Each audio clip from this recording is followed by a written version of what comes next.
In the previous session, we have learned about the human eye and the different parts of the human eye. In this particular session, we will learn about the working of the human eye, that how a human eye works. There are several points which we will discuss in this particular session, which are: number one, light rays coming from the object to be seen enter the eye through cornea and fall on the eye lens through the pupil of the eye. It means to say that whenever we see any object at the front of our eye, first of all, it enter the eye through the cornea.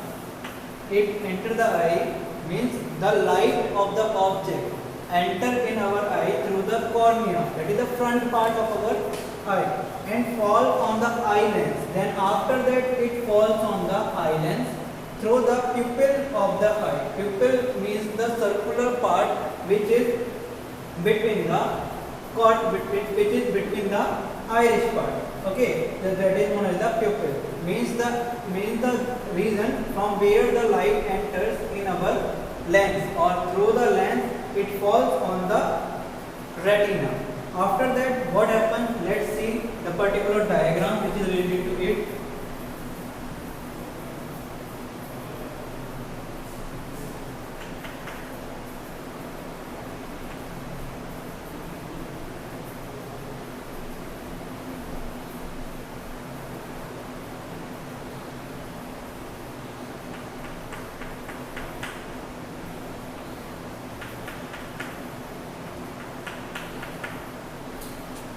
So it is the eye.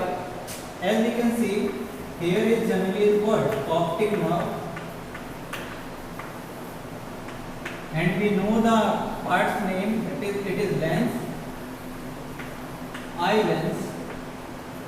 Okay, here you know that there is a liquid filled between the front part of the lens and between the back part, and at the back part of the lens also, and it is known as the cornea at the front part of the lens. Suppose here is an object.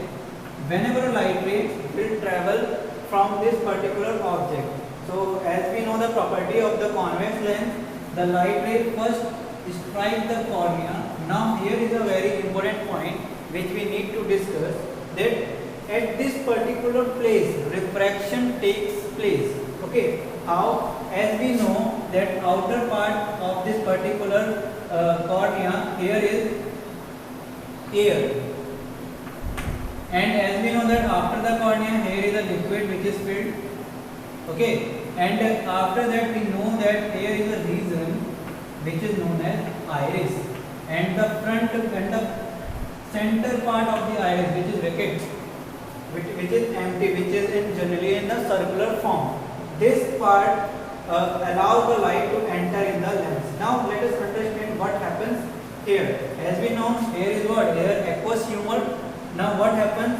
The refractive index of air, as we know, it is 1, but the refractive index of this particular liquid here, it is about 1.33 something. As we can see that the refractive index of aqueous humor, let us consider is AH, it is 1.33. Both the refractive index are different, and we know the property of refraction. Whenever a light ray enters from a rarer medium to a denser medium, then that light ray moves towards the normal.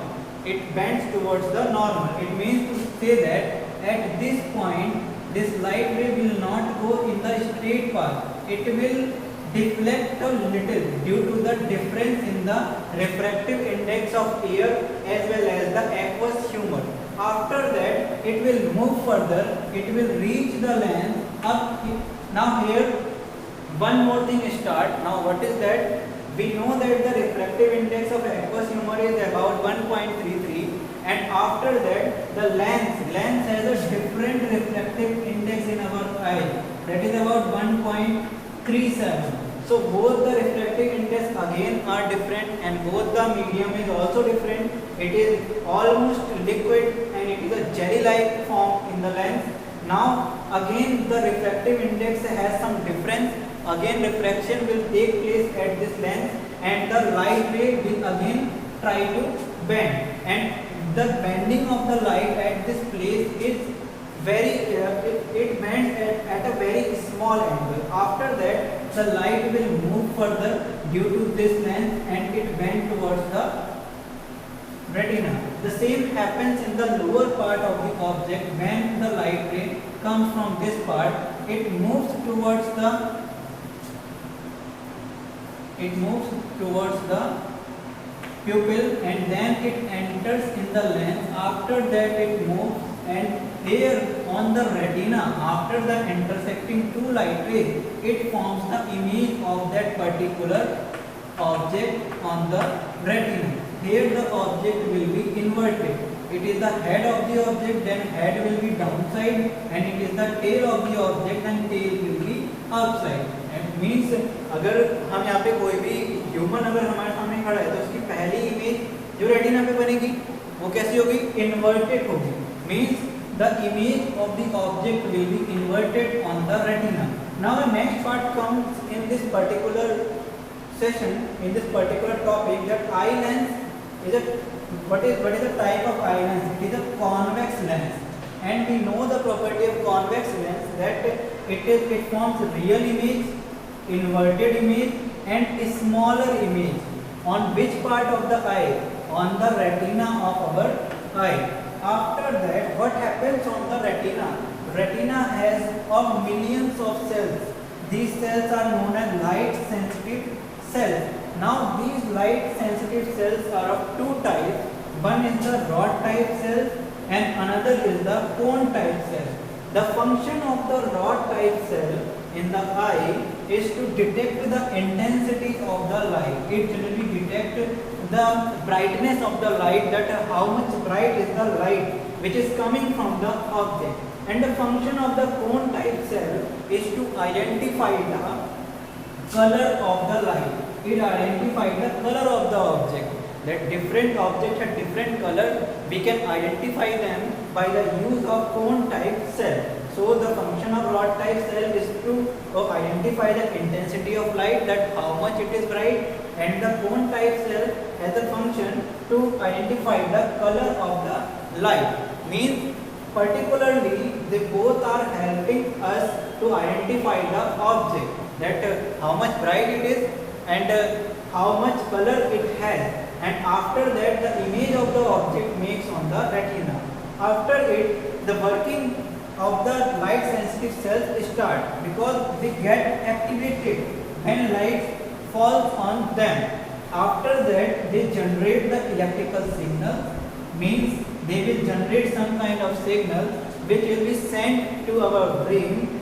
After sending the brain, optic nerve will send the signal to our brain, and brain will interpret that image and try to observe the object and will make a state of image on our mind. That's why we can see every object or state. The function of our mind is to make the correct image of the object. But at the retina, keep in mind that at the retina, every time the image of the object becomes real, inverted and smaller than the object. And you need to keep in mind that everywhere refraction is taking place.